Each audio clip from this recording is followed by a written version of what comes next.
Good evening sir. हाँ good evening. देखना जरा ध्यान से।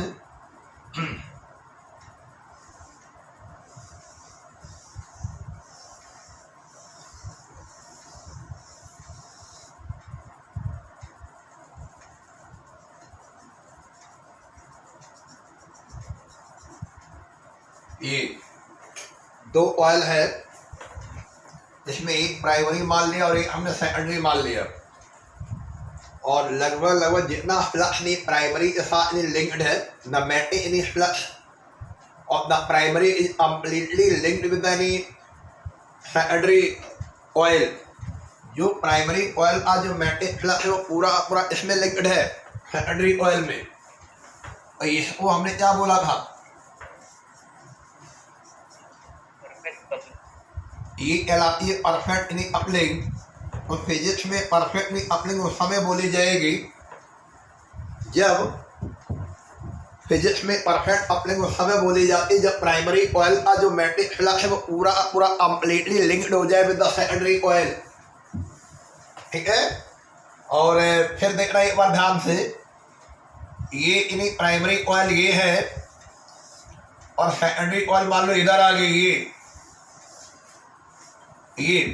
अब आई क्या इसमें प्राइमरी ऑयल से लिंक होने वाला फ्लक्स सेकेंडरी ऑयल से पास हो जाएगा। हाँ, और इन सभी को कन्फर्म करने के लिए इन सभी को फिर सुना जरा, जो हम पढ़ाने जा रहे हैं उसके लिए मुमकिन तैयार कर रहे हैं। ये हम निकालेंगे ऑफिशिएंट ऑफ द कपलिंग। आज हम इसको डिस्कस करने वाले हैं और इसका सिंबल होगा कैपिटल ए। इसका अब फार्मूला आएगी, फार्मूला आप डायरेक्ट रिमेंबर करना 12th स्टैंडर्ड में, हायर एजुकेशन में वो प्रॉपर डेराइव कराया जाएगा। तो ये जैसे मेरे पास दो ऑयल है, एक ऑयल का नाम क्या रखा गया प्राइमरी और एक इन्हीं ऑयल है सेकेंडरी। अब हम आपको ये बता रहे ये ऑर्बिटर ये आपकी मर्जी है, आप कोई भी प्राइमरी मान सकते हो, किसी को भी सेकेंडरी एज्यूम कर लेना। मान लीजिए प्राइमरी ऑयल आज नहीं सेल्फ नहीं इंडक्टेंस नहीं L1 है और सेकेंडरी ऑयल का सेल्फ नहीं इंडक्टेंस नहीं L2 है। ठीक है। और आज हम लोग दोनों ने ऑयल को पास रख रहे हैं और ये कोशिश में है कि हम म्यूचुअल इंडक्टेंस निकाल लें।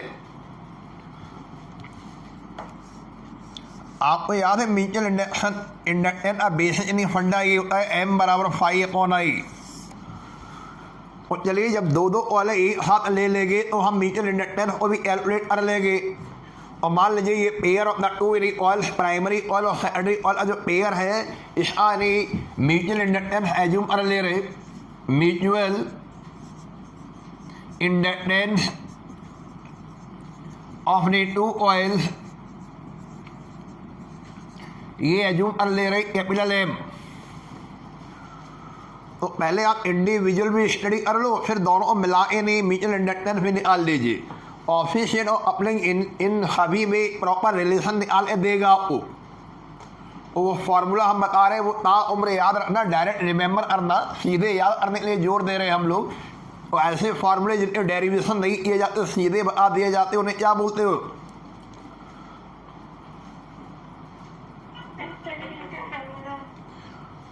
हाँ, एक्सपेरिमेंटल फार्मूले को हम बोलते हैं एम्पिरिकल फार्मूला। हाँ, एम्पिरिकल फार्मूला जो एक्सपेरिमेंट के जरिए निकाले गए एम्पिरिकल फार्मूले है ये। और देखो ये हो गया M, कैपिटल M निकालेंगे हम लोग, and now divided by under root नहीं स्क्वायर रूट अपनी L1 इंटू L2। ये नोट करिए जल्दी। तो ये this is the formula, this is the expression of the coefficient of coupling E equal to M upon under root नहीं L1 into L2। ठीक है। और इस फार्मूले से हम लोग E की वैल्यू फाइंड आउट करेंगे। ठीक है। फार्मूला पहले नोट करिए और जितना ये बना हुआ सब नोट कर लीजिए। ये परफेक्ट कपलिंग वाला फिगर है और अगर यानी परफेक्टली अपलिंग होती है फॉर परफेक्टली अपलिंग, अगर यानी परफेक्टली अपलिंग होगा, अभी हम आपको समझा रहे हैं परफेक्ट अपलिंग में क्या होता है। एक हारा मैग्नेटिक फ्लक्स जो प्राइमरी में लिंक्ड होता है या जो भी चेंज होगा प्राइमरी में, वो हारा मैग्नेटिक फ्लक्स सेकेंडरी में भी पहुंचना चाहिए। और फॉर एक परफेक्ट अपलिंग वाला फिगर ये वाला बना हुआ है ना, उसमें जब कैलकुलेशन किया गया, फॉर्मूलेशन कैलकुलेट किया गया इस वाले अरेंजमेंट में, तो मालूम क्या हुआ, ए की वैल्यू मिली हमें 1, द वैल्यू ऑफ ए कितना मिला हमें, यूनिटी मिला। इस फॉर्मूले में एम की वैल्यू निकाली गई, L1 L2 इंडिविजुअली कैलकुलेट किया गया और जो सारा कैलकुलेट किया गया ए की वैल्यू 1 आ गई, है ना, परफेक्टली अपलिंग में। तो अगर कोई परफेक्टली अपलिंग का सवाल हो, उसमें दोनों इंडिविजुअल ऑयल L1 L2 दे रखा हो, आप एम निकाल सकते हो। भाई कैसे निकालोगे, अगर नहीं यहाँ 1 कर दिया जाए तो ये हो गया m अपॉन अंडर रूट नहीं L1 इंटू L2, यानी 1 इक्वल टू m स्क्वायर यानी अपॉन नहीं L1 इंटू L2। अगर किसी प्रॉब्लम में L1 L2 दिया हो, L1 L2 का मल्टीप्लाई करने से हमें क्या मिल जाएगा,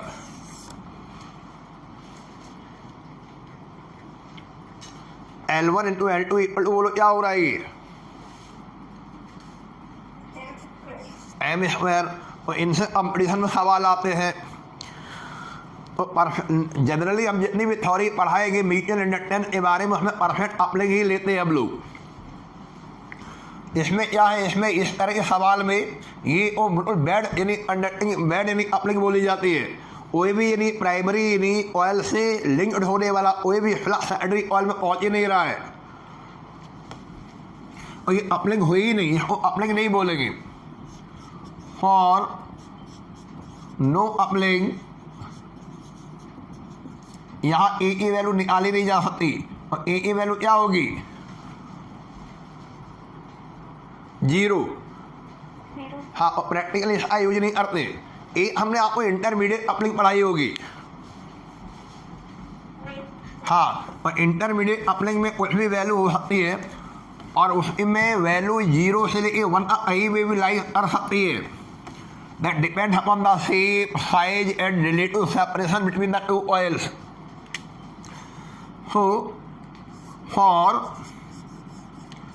intermediate अपलिंग, वैल्यू ऑफ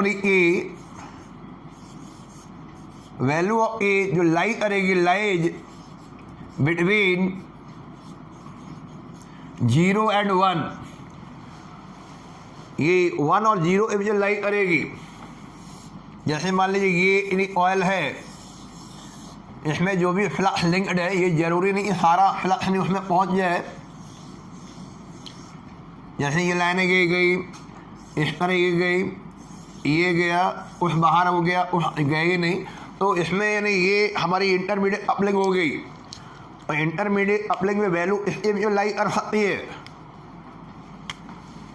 0.1, 0.2, 0.3, 0.3, 0.4, ऐसे 4, 5, 0.6, 0.7, ये सारी वैल्यूज आती हैं। और अगर वो वैल्यू पता हो, L1 L2 पता हो, एम निकाल लेंगे, है ना।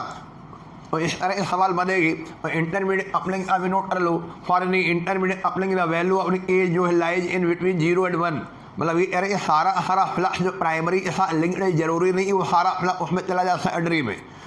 अब कितने परसेंटेज जा रहा है, कितने प्रोपोर्शन में जा रहा है, उसके अकॉर्डिंगली ए की वैल्यू रहती है। और ए की वैल्यू हमेशा इसके भी लाई करेगी बिटवीन 0 एंड 1, है ना। ठीक है, नोट कर लीजिए। चलिए आगे बढ़ते हैं। तो आज हम आपको एक बेहतरीन और गोल्डन यानी डेरिवेशन कराने जा रहे हैं। बिल्कुल अलर्ट हो जाना, बिल्कुल कंसंट्रेट हो जाना। तो पिछले 10 साल में 5 बार यानी ये क्वेश्चन आया है डेरिवेशन। डेरिवेशन नंबर देखते रहे, इसमें बहुत डेरिवेशन है इस चैप्टर में। तो ये नेक्स्ट डेरिवेशन उठा रहे हैं हम लोग। और काफ़ी इंपॉर्टेंट डेरिवेशन है ये। Energy stored in an inductor.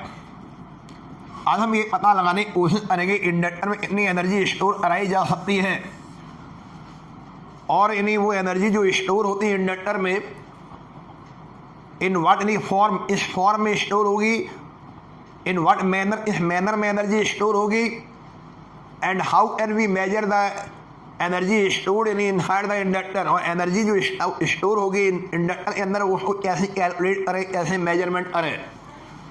तो ये इंपॉर्टेंट डेरिवेशन में माना जाता है। मोस्ट यानी मोस्ट इंपॉर्टेंट डाल दीजिए, energy stored in an inductor. चलिए बनाइए फिगर, बताइए ये क्या बना रहे हैं आज हम आपको बताए ये क्या है, ये व्हाट इज दिस।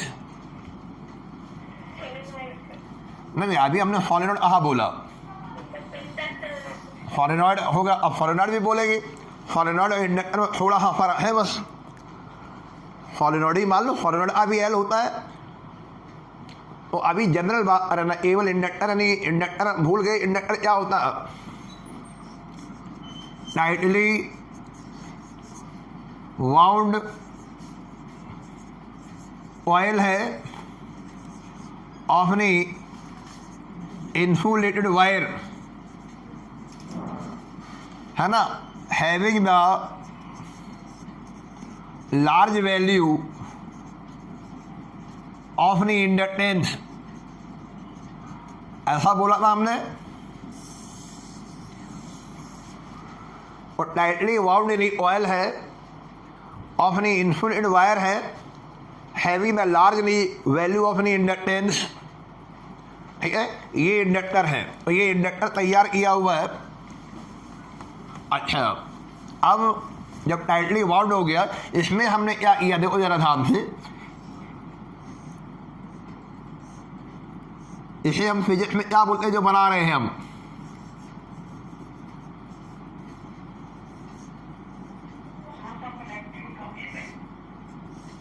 ये है source of EMF, this is ordinary group of cell, group of battery. लेकिन अब हम धीरे धीरे अपडेट हो गए, लगभग 4 महीने हो गए, हमारे डेट ऑफ बर्थ 4 महीने की हो गई।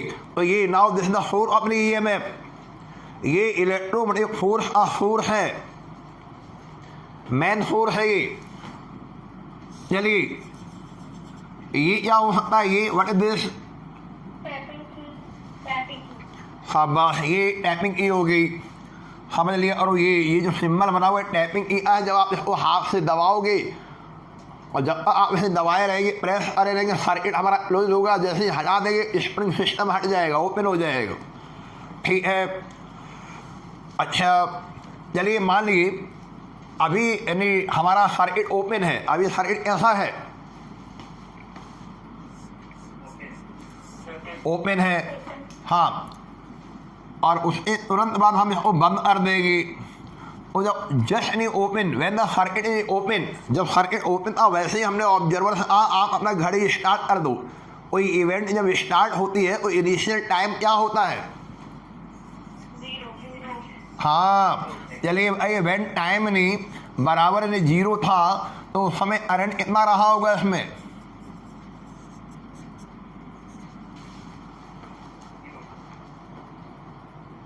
ये लीजिए हटा दीजिए। चलिए ऑन प्रेसिंग द टैपिंग की, अब आपने टैपिंग की दबा दी। चलिए ये लीजिए फाइनल तस्वीर ये है, तो करंट नहीं इमीडिएटली मैक्सिमम हो जाएगा या 0 से मैक्सिमम होने में टाइम लेगा, टाइम लेगा, वेरी गुड। और सेकंड स्टार यानी इस करंट को 0 से लेके मैक्सिमम वैल्यू तक पहुंचने में समय लगेगा, कुछ ना उस समय को लगेगा। जीरो से मैक्सिमम यानी वैल्यू तक पहुंचने में समय लगेगा और ये प्रोसेस क्या कहलाती है?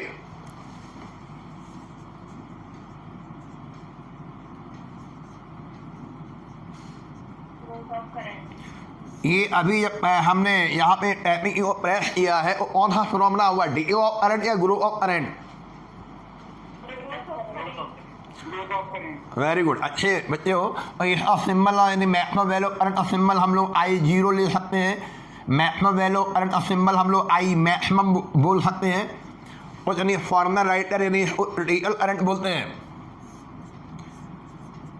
क्रिटिकल CRITIC क्रिटिकल करंट बोलते हैं। तो वो सिंबल यानी IC भी लिख सकते हैं, जो आपकी मर्जी है, बस मैक्सिमम करंट हमें पहुंचाना है। और ये जीरो से मैक्सिमम में जब करंट हो रहा होगा तो बताइए ऑन प्रेसिंग द यानी टैपिंग की, जब हम टैपिंग की को प्रेस करेंगे क्या सेटअप हो जाएगा बताइए? EMF is induced. बताइए आप सहमत हो? क्यों ऐसा क्यों बोल रहे हैं आप? बताइए EMF क्यों इंड्यूस हो रहा है? क्योंकि यहाँ पे ग्रोथ ऑफ करंट हो रहा है। जब करंट का ग्रोथ होगा तो इसके साथ जो मैग्नेटिक फ्लक्स लिंक्ड है वो चेंज होगा, मैग्नेटिक फ्लक्स में चेंज होगा। हाँ, चेंज इन मैग्नेटिक फ्लक्स की वजह से ग्रोथ ऑफ करंट यानी इसमें करंट फ्लो हो रहा है। ये तो हमें एरो लगा दे रही है, एरो लगा दे रहे जिस समय हमने स्टडी किया, चलिए वो कोई हमारा एक पर्टिकुलर इंस्टेंट ऑफ टाइम पर ये करंट फ्लो हो गया। अभी करंट चलो मान लो आई है अभी फिलहाल, तो आई एक्चुअली ये करंट यानी अभी जो हम आपको दिखा रहे हैं करंट यानी कांस्टेंट है या वेरिएबल है? वेरिएबल। हाँ, ये करंट वेरिएबल है, कांस्टेंट इस बात का निर्धारण अभी आप नहीं कर सकते। अगर ये करंट का मेजरमेंट इस ग्रोथ ऑफ करंट के दरमियान हुआ है, इफ यू मेजर दिस यानी value of current during this यानी ग्रोथ ऑफ करंट, वो वेरिएबल है। लेकिन जब वो मैक्सिमम वैल्यू पर पहुंच गया उसके बाद ऐसे वेरिएबल हो सकता है। तो ये को डिपेंड करेगा ऑब्जर्वर के ऊपर। अभी हमने सिंबल मैक्सिमम में क्या बोले? आई जीरो, आई मैक्सिमम, IC। आप आई को ही मैक्सिमम मान लीजिए। तो यानी ये EMF में बेटा इंड्यूस नहीं होता है for a duration when you grows the current, when the current grows in this circuit. जब इस करंट सर्किट में ग्रो करेगा on the current main current, तो उसमें क्या हो जाए? EMF is induced. ठीक है, या आप इस तरह बोलो इंड्यूस्ड EMF इज सेटअप। ठीक है, बोलने के तरीके से हो, आप दो तरीके से बोल दिए। या फिर क्या बोले? इंड्यूस्ड EMF इज प्रोड्यूस्ड या जनरेटेड। Very good. तो चलो बताइए ये इंड्यूस्ड EMF सेटअप हो गया, यहाँ पे ई डेवलप हो गया ई। और ई का रोल क्या होता है? ई क्या करेगा? नहीं अभी मैग्नेटिक फ्लक्स, हाँ अपोज करेगा, इसका अपोज करेगा। हाँ, अब आप सही बोले। आपने कोई बात जब स्टेटमेंट बोला और उसने इवेंट उस घटना और ध्यान दो कि अभी हम कौन सी घटना पढ़ा रहे हैं, क्या हो रहा है। ठीक है, मैं मालूम है चेंज इन फ्लक्स अपोज करेगा, लेकिन आज चेंज इन फ्लक्स हो क्यों रहा है? Due to the growth of current. तो यानी ये EMF जो इंड्यूस हो रहा है, ये करंट को यानी आसानी से बढ़ने देगा या फिर रुकावट डालेगा? Very good. तो करंट जब ग्रोथ ले रहा था उस समय this induce EMF opposite the growth of current. और नेशनल फिजिक्स मेरा national star this induce EMF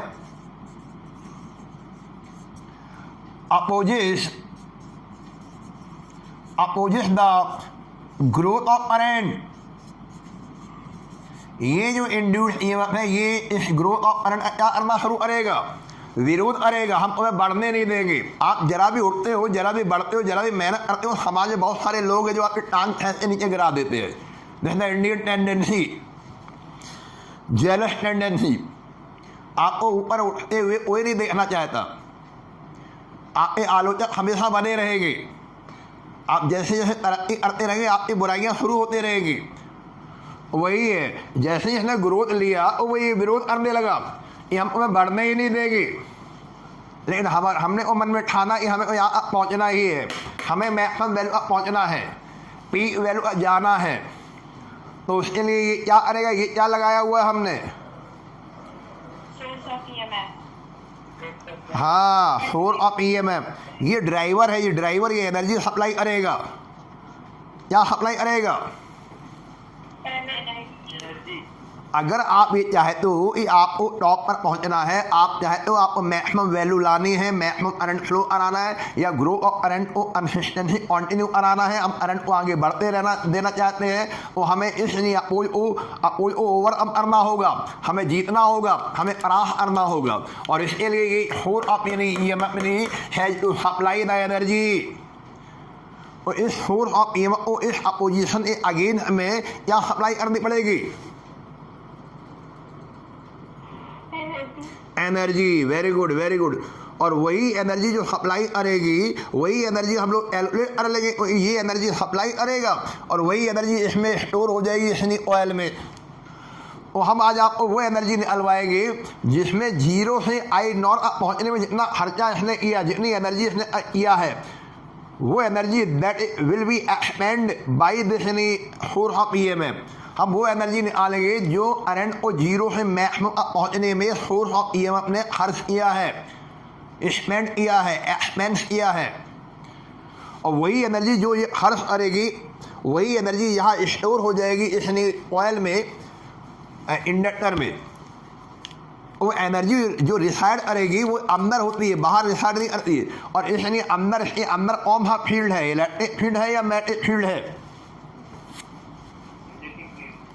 very good, बहुत अच्छा बोला। एक इंडक्टर के अंदर यानी एनर्जी जब रिसाइड कर रही है तो मैग्नेटिक फील्ड में रिसाइड कर रही है, तो हमने समझा मेरी एनर्जी कहाँ चली गई, तो आप कहिए मेरी एनर्जी इस फॉर्म में आ गई, आपकी एनर्जी रिसाइड हो गई inside the inductor in the form of magnetic field. आपकी एनर्जी इस फॉर्म में आ जाएगी।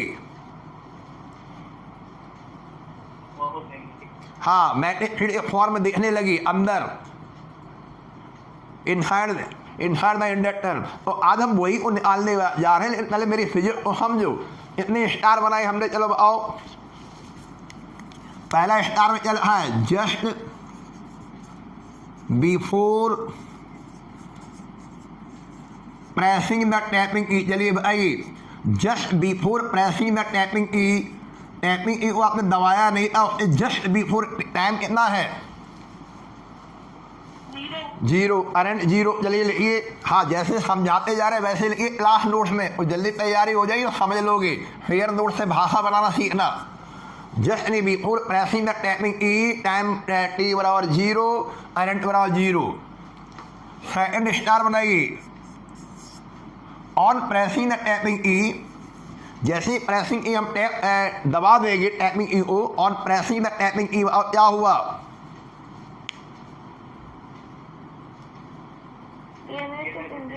हाँ इसे नोट करो क्लास नोट में अच्छे से, तो ये बहुत ही बेहतरीन डेरिवेशन, कोई लापरवाही नहीं चाहिए। आपसे हमें अभी लगता आपसे अच्छे हमारे 11th वाले बच्चे पढ़ रहे हैं। ऑन नी प्रेसिंग द टैपिंग ई, जब टैपिंग ई को प्रेस करते हैं और ईएमएफ इज इंड्यूस्ड बोलने के तरीके से आ रहे हैं। आइदर बी से ईएमएफ इज इंड्यूस्ड, और बी में से इंड्यूस्ड ईएमएफ इज सेटअप, और बी में से इंड्यूस्ड ईएमएफ इज प्रोड्यूस्ड, और बी में से इंड्यूस्ड ईएमएफ इज जनरेटेड।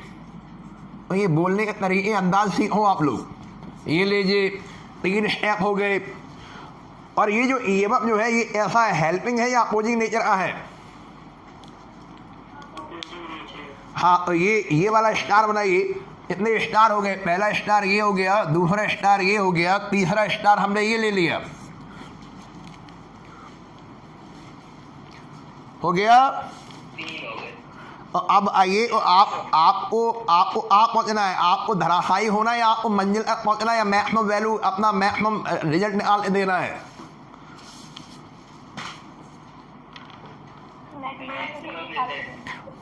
और ये बीच में ये विलेन आ गया ना, विलेन कौन है,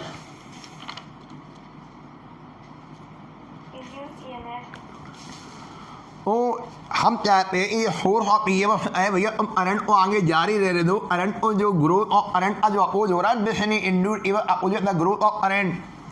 तो इसके लिए फिर आपको नहीं ये जो अपोजिशन ऑफर हुआ है इंड्यूस्ड ईएमएफ के द्वारा, तो उसके लिए फिर आपको एनर्जी देनी पड़ेगी। और ये वाला स्टार बहुत महत्वपूर्ण स्टार है। लो source of EMF has to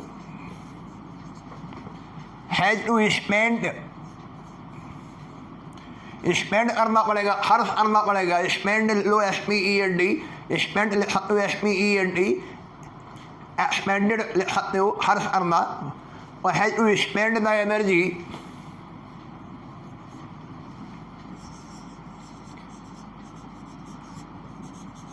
to send the current हम भेजना चाहते हैं, हम अरेंट को कंटिन्यू ग्रो कराना चाहते हैं। तो सेंड द अरेंट, इसके अगेंस्ट में अरेंट भेज रहे हो। कौन विरोध कर रहा था? हाँ, induce EMF. To send the current against the induced EMF, against the induced EMF. और ये जो इंड्यूस्ड ईएमएफ है उसके अगेंस्ट में हमें एनर्जी देनी ही पड़ेगी। हैज टू लिखा हुआ, हैज टू देना ही पड़ेगा, जो मेरी मजबूरी है। अगर यानी हम एनर्जी खर्च नहीं करेंगे, हम अपने समय पढ़ाई में नहीं देंगे, हम डेली टाइम नहीं देंगे, हर क्लास में अपना कंसंट्रेशन गजब का नहीं बनाएंगे, तो हम ऐसे मैक्सिमम मार्क ला पाएंगे। तो ये सोर्स ऑफ ईएमएफ है। Has to spend the energy, energy को खर्च करना पड़ेगा। क्या भेजने में, क्या भेजना चाहते हो आप? सेंडिंग द इलेक्ट्रिक करंट, कितना भेजना, कहाँ तक भेजना है, ये उसके ऊपर डिपेंड करेगा। एनर्जी जीरो है, मैक्सिमम आप भेजना चाहते हैं, अभी पूरा कैलकुलेशन करवा देंगे। Send to current against the नहीं इंड्यूस्ड ईएमएफ। और यही एनर्जी क्या हो जाएगी बताइए? ये जो आप करें source of EMF has to spend the energy, यानी has to work done, has to supply the energy, उसमें रटना नहीं है। और source of EMF has to do the some work done in sending the electric current against the induced EMF. In other word we में से source of EMF has to supply the some energy, energy supply करेगी, energy push करेगी, energy हमें वहाँ दे रही होगी, जहाँ रुकावटें आती है। और देशनी एनर्जी, यही एनर्जी जो होगा is stored inside the inductor. यही एनर्जी क्या हो जाएगी? स्टोर हो जाएगी inside the inductor in the form of, कौन सा फॉर्म बोल दें हम? इन द फॉर्म ऑफ अपनी मैग्नेटिक फील्ड के फॉर्म में। नोट कर दीजिए, ये पूरी कंप्लीट फिजिक्स में आ दी। अभी हमने डेरिवेशन स्टार्ट नहीं किया, ये फिजिक्स में आ रहे हैं हम आपको। और एनर्जी इस फॉर्म में स्टोर होती, मैग्नेटिक फील्ड के फॉर्म में स्टोर होती, इसलिए इसको एनर्जी को मैग्नेटिक एनर्जी भी बोल देते हैं। The whole energy given by the source of reside inside the inductor in the form of its magnetic energy या in the form of magnetic field. Note कर दिए सारे मेरे स्टार? चलिए इन आरे में लिखेंगे mathematical expression, mathematical expression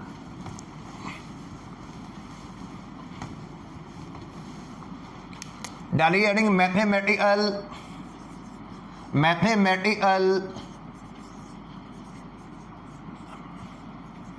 expression दे रहे हैं हम लोग। फिगर वही चल जाएगा, वही फिगर जो हम थ्योरी में पढ़ा रहे थे। भी ये इंडक्टर है जिसका इंडक्टेंस एल है, ठीक है। ये यानी सोर्स ऑफ ईएमएफ लगा हुआ है, ये टैपिंग की दबा दी गई। चलिए एट द यानी मान के चलिए एट द इंस्टेंट यानी टी पर स्टडी कर रहे हो, और जिस समय हमने होश संभाला वो टाइम कौन सा ले लिया हमने? हाँ, एक मिनट कॉल दो, आगे कोई महान है, तुम लोग दिखाई दे रहा है? कैमरा डिलीट हो गया। क्या आ रही है जिसमें क्लास लेते उसमें भी कुछ बच्चे हैं यार, आज 10 अर्जेंट निकला हो गए होंगे महान लोग। At the instant small T, जब टी इंस्टेंट पर हमने स्टडी किया, करंट हमने मान लिया आई।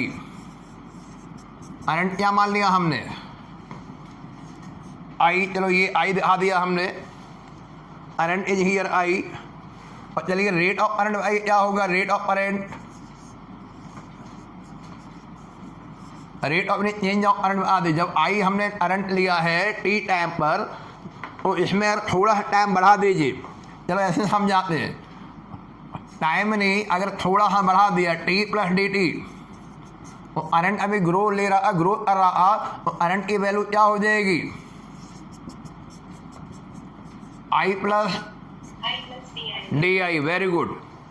और ये पूरा जो ऑब्जर्वेशन चल रहा है ड्यूरिंग द कौन सा फिनोमेना हो रहा था? और उसी ग्रोथ ऑफ करंट के दरमियान रास्ते में जब जीरो से हम आई नॉट पहुंचने वाले थे, पी वैल्यू जाने वाले थे, उसी दरमियान बीच में हमने स्टडी करके दिखा दिया है। एट एनी इंस्टेंट टी पर हम स्टडी कर रहे हैं, इंस्टेंट टी पर हमारा करंट है आई, और जब टाइम हमारा थोड़ा आगे बढ़ा, ये डी टी माने meaning of D T, very very very very small time interval, तो उसमें करंट थोड़ा सा बढ़ा। और चलो आते हैं rate of change of current कितना हो गया? और आना चाहेगा rate of change of current.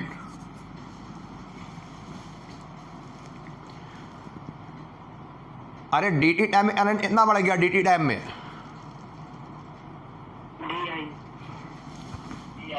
हाँ, ऐसे समझा रहा हूँ, फाइनल टाइम में नहीं, माइनस इनिशियल टाइम। ये टाइम इंटरवल नीचे आ गया और डी टी ये हो गया और डी आई करंट बढ़ गया। और इस बात को हम सीधे सीधे आपके फेयर नोट्स में लिखाए हुए बैठे हैं, हम इतना नहीं फेयर में और लिखते, इतना हमें समझा रहे हैं। तो एट द इंस्टेंट टी पर करंट आई है, time T plus D T हो गया, करंट आई प्लस डी आई हो गया, और rate of change of current कितना रहा है इंस्टेंट टी पर? तो हम ये बोलेंगे फिजिक्स में इंस्टेंट टी पर rate of change of current कितना हो गया? और उसी d i over d t के दरमियान इसमें ई एम एफ इंड्यूस हो जाएगा। So therefore E M F induce या इंड्यूस ई एम एफ, और इंड्यूस ई एम एफ बराबर हो जाएगा ई बराबर L d i over d t. ये फार्मूला याद है आपको? यू टेक ओनली मैग्नीट्यूड, आपको क्या लेके दिखाना है? Only magnitude. और कितना हो गया? ई बराबर बोलो, स्मॉल ई बराबर L into D i over d t. ये एल क्या होता है? What is the meaning of L? Self inductance. हाँ, ये जो इंडक्टर दे रखा और सेल्फ इंडक्टेंस है, ठीक है। तो अब आप सोचो, अभी आप ये कह रहे थे कि अगर नहीं हमें वर्क डन निकालना हो तो ये एनर्जी सप्लाई होगा, ग्रोथ ऑफ करंट के दरमियान रेट ऑफ चेंज इतना हो गया, दिस इज ईएमएफ नहीं induce opposite growth of current. तो अगर नहीं, वैसे तो ये आई वेरिएबल है, लेकिन अगर नहीं हम लोग डी टी टाइम इंटरवल के लिए स्टडी कर ले, डी टी का मतलब क्या होता है भाई? इनफाइनाइटेसिमली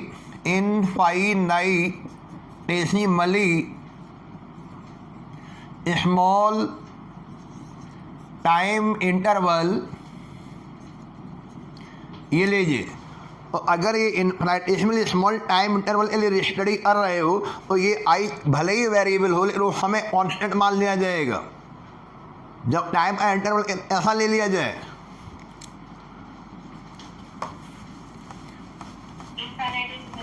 हाँ, जब टाइम का इंटरवल इनफाइनाइटेसिमली स्मॉल ले लिया जाएगा, और आई यानी एक्स है, यानी कांस्टेंट वैल्यू, कांस्टेंट पैरामीटर बन जाएगा।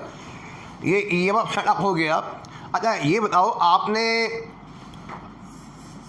करंट इलेक्ट्रिसिटी में पावर कंजम्पशन पढ़ा था ना? पावर कंजम्पशन बोलो, पी बराबर डब्ल्यू अपॉन टी। बोलो।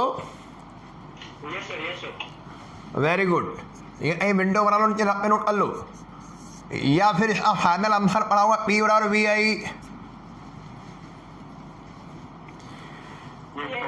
Very good. हाँ, ये दोनों फॉर्मूले बेटा रख पे नोट करो जरा अभी। तो आज हम जो आपको टाइम दे रहे हैं, वो टाइम हमारा बहुत ज़्यादा है या बहुत कम टाइम के लिए स्टडी कर रहे हैं हम लोग? बहुत कम। हाँ बहुत कम टाइम के लिए हम तब स्टडी करते हैं जब हम देखते हैं कोई पैरामीटर वेरिएबल है या कांस्टेंट है, वो हमें लगा कि आई कोई वेरिएबल था, हम ग्रोथ ऑफ करंट के दरमियान स्टडी कर रहे हैं और पहले हम स्मॉल वर्क डन निकालेंगे फिर हम टोटल वर्क डन निकालेंगे।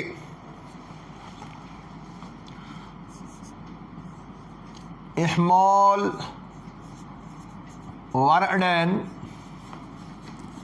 Bye the force of an EMF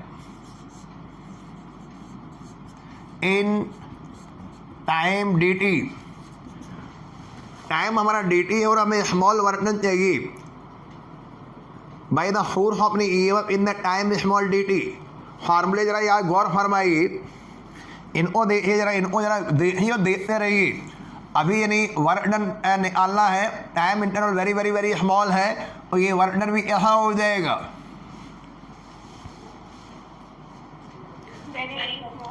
हाँ। तो चलिए आइए डी डब्ल्यू का फार्मूला आइए क्या हो जाएगा, डी डब्ल्यू बराबर, बोलिए विंडो देखो मेरी विंडो, डी डब्ल्यू की वैल्यू बता दीजिए। वेरी गुड, बहुत अच्छा बोला, P इंटू डी टी।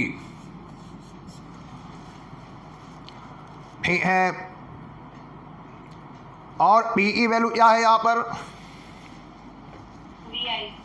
हाँ हमको एनालॉजी कर रहे हैं वी आई। ये जो वी है, ये जो वोल्टेज है, ये पोटेंशियल जो डिफरेंस अब वो यहाँ पे रोल प्ले कर रहा है, ये स्मॉल ई, वो विंडो में ही ले लो स्मॉल ई आई, ई बराबर ई आई। जब ये टॉप पे पड़ेगा वी ए बजाय कौन रोल प्ले कर रहा है, ई। और ये फार्मूला कैसे बन गया, हाँ। और अगर आप इस डेरिवेशन का ये पहला ही स्टेप उठा लो, बड़ी बात मान ली जाएगी। चलिए, और डी डब्ल्यू की वैल्यू आइए, डी डब्ल्यू की वैल्यू, ई की वैल्यू, और हमारे पास फार्मूला ई बराबर यहाँ पर क्या होता है, ई बराबर होता है L d i over d T, L d i over d T into I into D T. ले लो जरा सारे लोग, क्या कैंसिल हो गया यहाँ पर,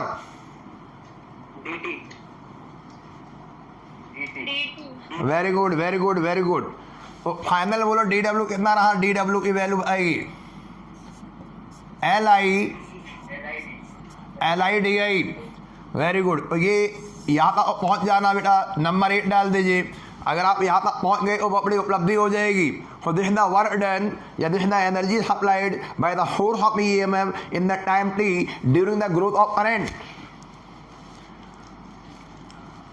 अच्छा, तो हमें चाहिए टोटल वर्क डन, हमें क्या चाहिए बेटा, कौन सा टोटल वर्क डन, बताइए। आज आप पहुँचाना हमें 0 से लेके मैक्सिमम करंट, वो अच्छा बोला, 0 से लेके मैक्सिमम करंट तक पहुँचाना है, ठीक है। ये नोट कर लो नीचे रख पे। और मैक्सिमम करंट के सिंबल कुछ भी हो सकते हैं ना, I0, IC, या बेटा बोलो Imax। या बच्चे ये जो आपको दिखाई दे रहा है, ये जो दिखाई दे रहा है, ये क्या दिखाई दे रहा है, I। चलो हमने इसी को मान लिया, यही मान लिया मैक्सिमम वैल्यू। चलिए 0 से आप पहुँचाना हमें, ये हमारा वेन डायग्राम बना लो, कहीं विंडो अरे बनाओ, जैसे समझा रहे वैसे समझो। और हमें 0 से P वैल्यू मैक्सिमम वैल्यू पहुँचना है। सिंबल आपके अल्टरनेट है, कोई भी सिंबल डाल देना, जहाँ तक पहुँचाना वहाँ टोटल वर्क डन निकाल लो। और टोटल वर्क डन के लिए हमारे पास कौन सा हथियार होगा, ऐसे बहुत सारे डी डब्ल्यू हमें जोड़ना पड़ेगा ना, ये D W plus D W plus D W, ऐसे बहुत सारे डी डब्ल्यू जब एडअप करेंगे तो हमारे पास कोई हथियार है, साइन ऑफ इंटीग्रेशन हमें इंटीग्रेट करना होगा, डी डब्ल्यू का इंटीग्रेशन लेना होगा। ये लीजिए जरा डी डब्ल्यू की वैल्यू बता सकते हो आप लोग, L I D I, very good, L I D I limit. आओ यहाँ पे डी आई देखो, ये डी आई ऑपरेटिंग एलिमेंट है, operating element D I, you have to integrate with respect to I, I is here variable. शुरुआत कहाँ से करेंगे, 0 से, और आगे ऊपर कौन सी वैल्यू ले जाएंगे, मैक्सिमम करंट, यहाँ लिख लो मैक्सिमम करंट, मैक्सिमम करंट जो भी तुम्हारा मन अरे आई मान लो, आई ये लो, ठीक है, ये ले लीजिए। इंटीग्रेशन में आप लोग मास्टर ऑलरेडी हो, हमें बताने की ज़्यादा ज़रूरत नहीं है। इसमें कौन सी चीज़ ऐसी है जो कॉन्टेंट लेके आ जाए बाहर,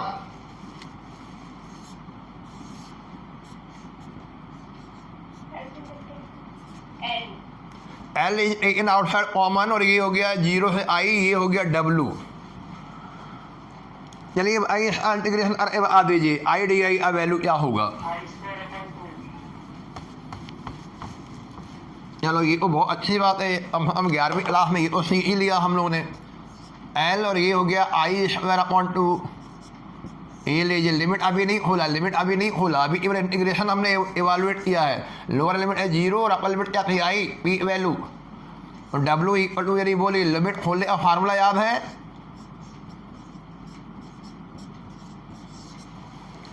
upper limit minus lower limit, और आई फाइनल वर्क डन कितना आ गया, इतना एनर्जी हर करनी पड़ी है सोर्स ऑफ ईएमएफ को, इतनी एनर्जी उसने हर करी,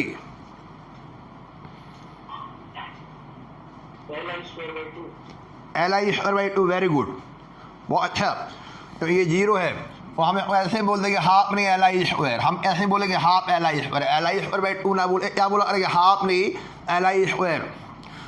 नोट कर लो, बंद कर दो डब्बे में, बहुत मुश्किल से निकाला हमने। और ये वर्क डन ऑन कर रहा था फोर्स ऑफ ईएमएफ, और क्यों कर रहा था वर्क डन, क्या करना था उसे, करंट को 0 से आप पहुँचाना था, हाँ सैचुरेटेड करंट आप पहुँचाना था जब उसमें कांस्टेंट करंट बन जाए। मैक्सिमम करंट के बीच में वो इंड्यूस विलेन का रोल प्ले कर रहा है, वो अपोज कर रहा है, इसलिए एनर्जी सप्लाई करनी पड़ेगी हमें। और दिस एनर्जी जो सप्लाइड हो रही है, दिस होल एनर्जी या this work done is stored, ये वर्क डन इसमें स्टोर होगा बेटा, इंडक्टर में, बाहर होगा या अंदर होगा, ये वर्क डन कहाँ पे रिसाइड करेगा, दिस वर्क डन रिसाइड या this energy reside inside the inductor, तो this is are the energy of the inductor, और यही कहलाएगी इंडक्टर की एनर्जी जिसमें एक कांस्टेंट करंट 0 से आई फ्लो कराया है आपने। और हम इसको डब्ल्यू लिखना पसंद करें या यू लिखना पसंद करें, यू, वेरी गुड, और यू बराबर हाफ नहीं एल आई स्क्वायर। अब इसे जिंदगी भर नहीं बोलना, यू बराबर हाफ नहीं एल आई स्क्वायर, ठीक है, याद रहेगा आप लोगों को। और ये एनर्जी स्टोर्ड इन इंडक्टर इसके बराबर आया डब्ल्यू ए बराबर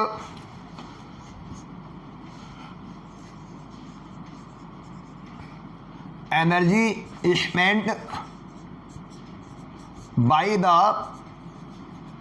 force of the EMF, energy जो स्टोर्ड रही है इनसाइड द इंडक्टर। चलिए आइए हम ये डिस्कशन करना शुरू कर दिया, क्या करना शुरू कर दिया हमने, चलिए पहला डिस्कशन डालिए, बताइए एनर्जी जो स्टोर होगी U बराबर W, और energy stored inside the inductor will be equal to the energy spent by the force of EMF. Note कर लो पहला नंबर, जो भी एनर्जी स्टोर्ड हुई है इंडक्टर के अंदर इसके बराबर है,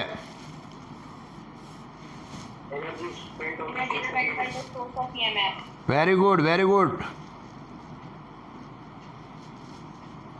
और सोर्स ऑफ ने ईएमएफ इतनी एनर्जी एक्सपेंड हो गई, खर्च हो गई, याद रहेगा ना।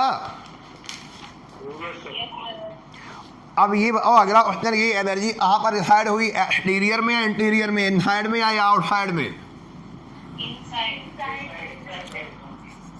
हाँ। और next number 2, this energy is stored inside the inductor,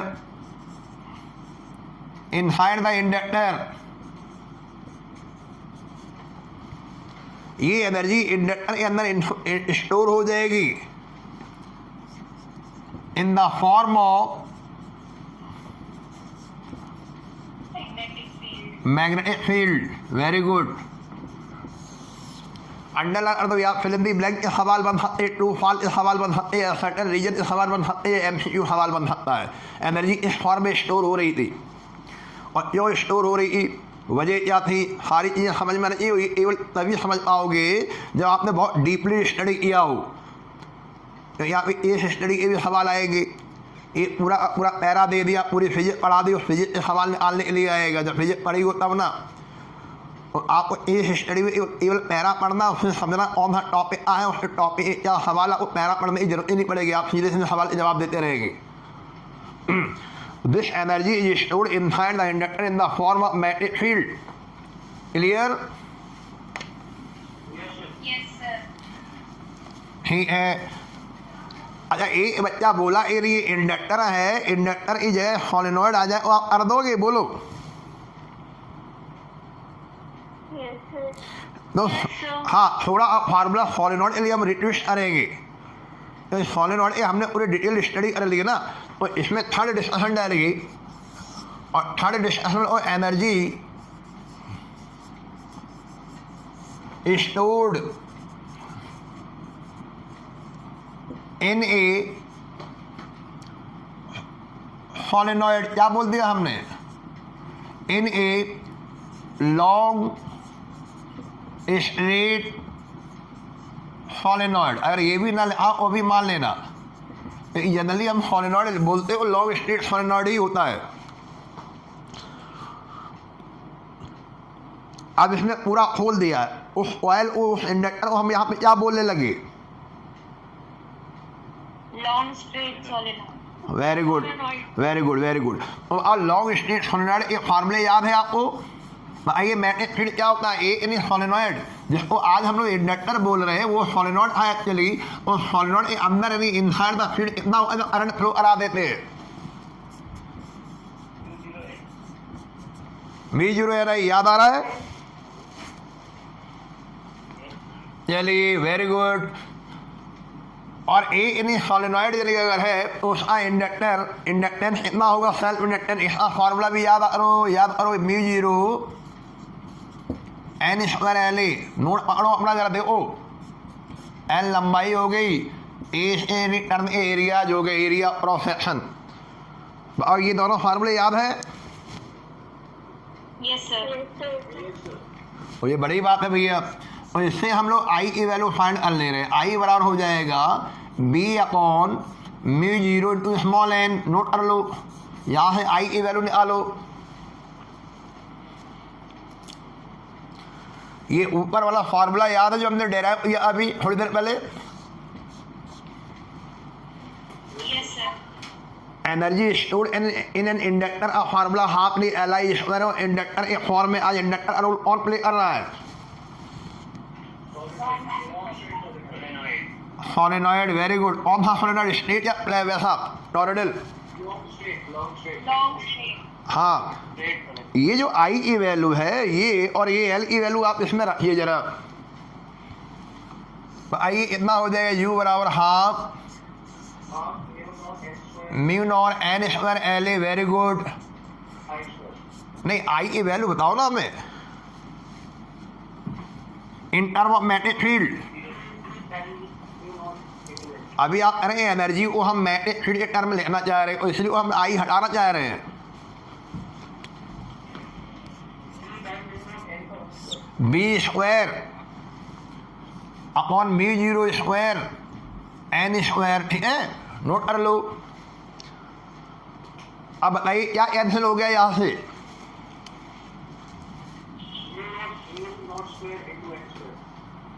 नहीं, μ0 और कैंसिल हुआ। हाँ, ये μ0 कैंसिल हो रहा है और ये n स्क्वायर कैंसिल हो रहा है। ठीक है, वेरी गुड। और चलिए आइए यू का नया फार्मूला, आइए नया फॉर्मेट। हाफ नहीं एल आई स्क्वायर को हम नए अंदाज में लिखने जा रहे हैं आज सेल्फ सोलेनॉइड के मामले में। Half L A B square upon μ0.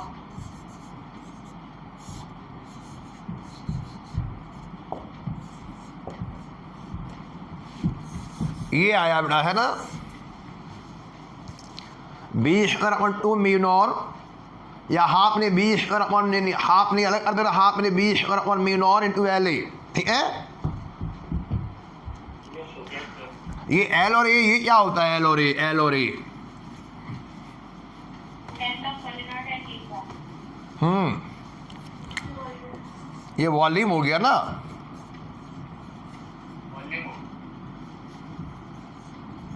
Yes sir. ये सोलेनॉइड अपना वॉल्यूम है और ये एनर्जी यानी सोलेनॉइड के वॉल्यूम में स्टोर हो गई। ये जितनी एनर्जी है कहाँ स्टोर हो गई? सोलेनॉइड के एंटायर वॉल्यूम में। This energy is stored inside the solenoid in the whole of its volume. अच्छा, तो फिर यूनिट वॉल्यूम में आते हैं। यूनिट वॉल्यूम में हमारे यूनिट वॉल्यूम में एनर्जी कितनी स्टोर रही होगी? Energy stored per unit volume per unit volume में वॉल्यूम क्या करना पड़ेगा? यूनिट वॉल्यूम लेना पड़ेगा। और फिर उसको हम क्या बोला करेंगे? एनर्जी बोले या एनर्जी डेंसिटी बोले? Energy density. Very good. पूरा एनर्जी निकाल लीजिए, पूरे एनर्जी में वॉल्यूम का डिवाइड कर दीजिए। एल ए जो लिखना हो, और ये हमारा बन जाएगा स्मॉल यू, छोटा वाला यू। सिंबल आपके पास दो है, या यू लिखो, छोटा यू लिखो, या यूडी लिखो, है ना। और चलिए आइए, एनर्जी डेंसिटी कितना रहा इंडक्टर के अंदर? एक सोलेनॉइड के अंदर एनर्जी डेंसिटी आइए।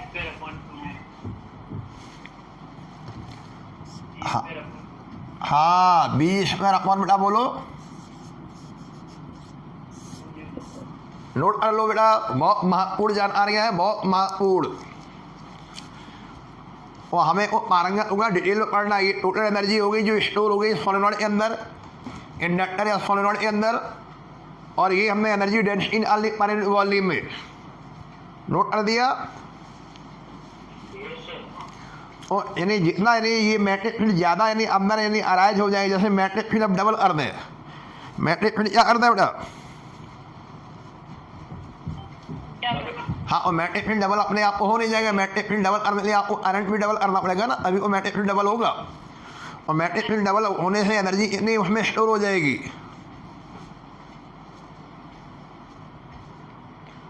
ये पावर 2 लगी है ना, डबल करने से एनर्जी पहले के रिश्ते में 4 गुना स्टोर हो जाएगी। हाँ, अच्छा ये बताओ, हमने चैप्टर पढ़ा था बहुत पहले, अभी वो इलेक्ट्रोस्टैटिक पढ़ ही रहे हो। इलेक्ट्रोस्टैटिक में कैपेसिटर पढ़ा है, कैपेसिटर।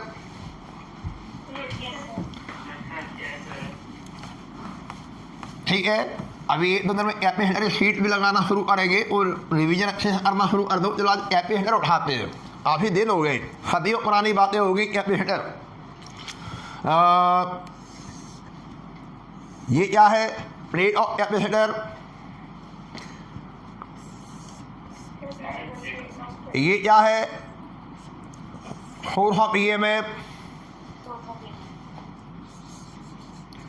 अभी क्या करना चाह रहे हो? एनालॉजी फिजिक्स लग सिमेट्री। चलो एनालॉजी करते हैं। इंडक्टर ये क्या है? Source of EMF. Very good. यहाँ पे कौन सा फिनोमेना कर रहे हैं आप?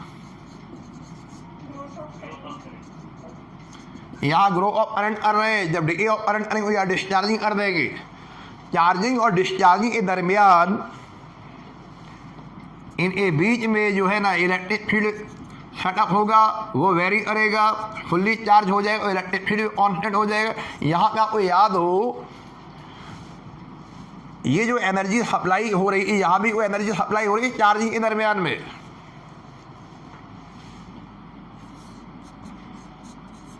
वो एनर्जी का फॉर्मूला याद आ रहा है आपको?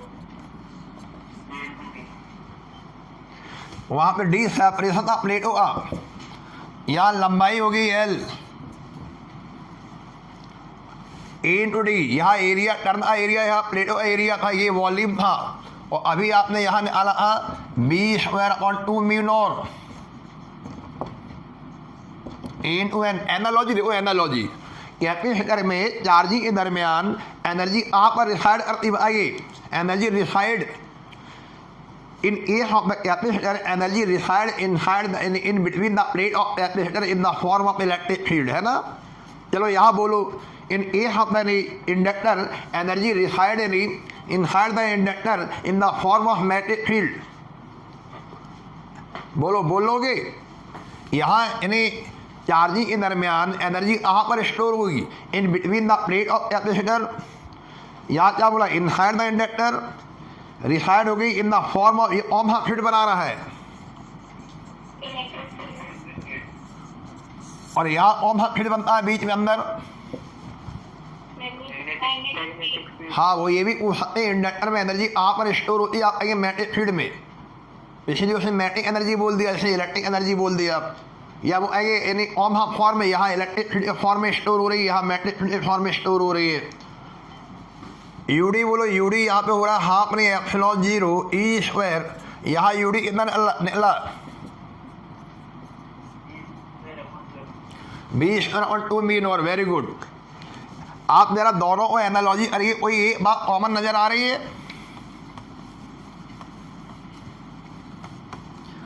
एनर्जी डेंसिटी के मामले में यूडी क्या है? यहाँ यूडी जो है इज प्रोपोर्शनल टू यानी square of the field strength, और यहाँ पे यूडी इज अगेन यानी proportional to the square of the field strength.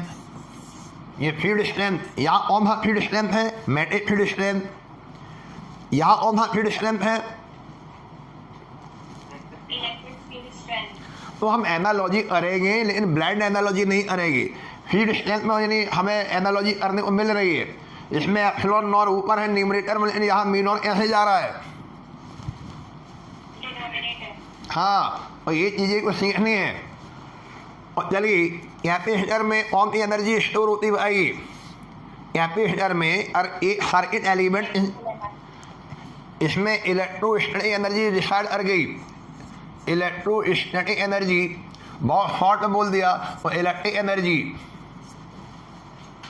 और यहाँ पर इंडक्टर में कौन सी एनर्जी स्टोर होगी? एल में मैग्नेटिक एनर्जी। अगर ऐसा सर्किट तैयार किया जाए, सुनना जानते आगे के यूनिट के लिए तैयारी करें हम लोग।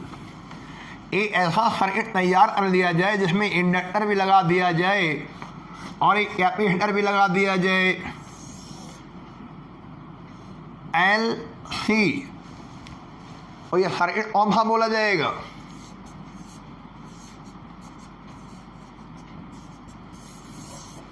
LC circuit.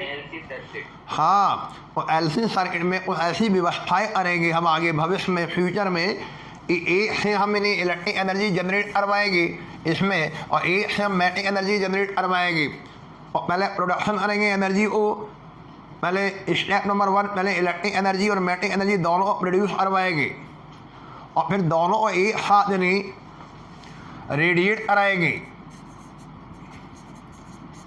पहले प्रोड्यूस कराएंगे, फिर रेडिएट कराएंगे उस एनर्जी को स्पेस में, और वो सर्किट होगा एलसी सर्किट, जिसमें हम इलेक्ट्रिक एनर्जी और मैग्नेटिक एनर्जी को प्रोड्यूस करा के फिर उन दोनों एनर्जी को, मैग्नेटिक एनर्जी और इलेक्ट्रिक एनर्जी को स्पेस में रेडिएट करते हैं। और जब वो एनर्जी स्पेस में रेडिएट होने लगती है, इलेक्ट्रिक एनर्जी भी होगी, मैग्नेटिक एनर्जी होगी, इन the form of electric field और मैग्नेटिक फील्ड के फॉर्म में होगी, और उसे रेडिएट कराएंगी। तो वो सर्किट कौन सा अभी लिया हमने? LC circuit. और एलसी सर्किट से रेडिएट होने वाली जो एनर्जीज है, उसे हम एनर्जी को फिर बोलना शुरू कर देंगे, वेव। क्या बोलना शुरू कर देंगे? और उस वेव में इलेक्ट्रिक एनर्जी भी होगी, उस वेव में मैग्नेटिक एनर्जी भी होगी, इन the form of electric field, in the form of magnetic field.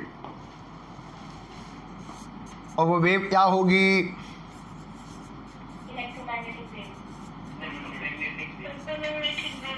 आपके यहाँ पूरा यूनिट है ये, आपके यहाँ इसी यूनिट के बाद हम पढ़ाएंगे इलेक्ट्रोमैग्नेटिक वेव, और उसके बीज हमने डालने शुरू कर दिए, बीज बोना शुरू कर दिया।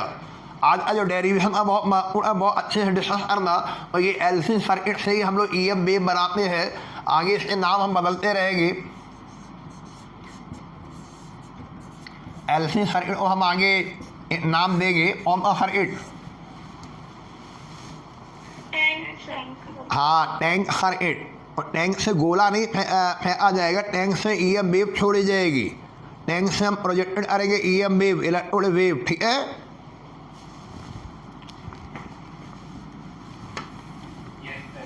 चलिए today's derivation is golden derivation, platinum derivation. जिन बच्चों ने अच्छे से फिजिक्स पढ़नी है उन्होंने 1 घंटा अच्छे से सुना होगा और फिजिक्स की गहराई गए होंगे। होमवर्क डालिए, अटेंडेंस होमवर्क डालिए।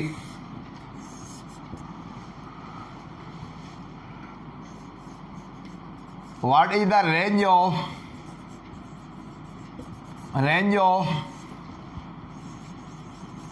coefficient of the uplink of the two oils। जब 2 ऑयल्स होगी तभी वो अपलिंक निकालेंगे। ऑफिशियल अपलिंक की रेंज कहाँ से आ दी हमने, मिनिमम वैल्यू क्या होगी और मैक्सिमम वैल्यू क्या होगी। What is the range of the official uplink of the 2 oil, ठीक है।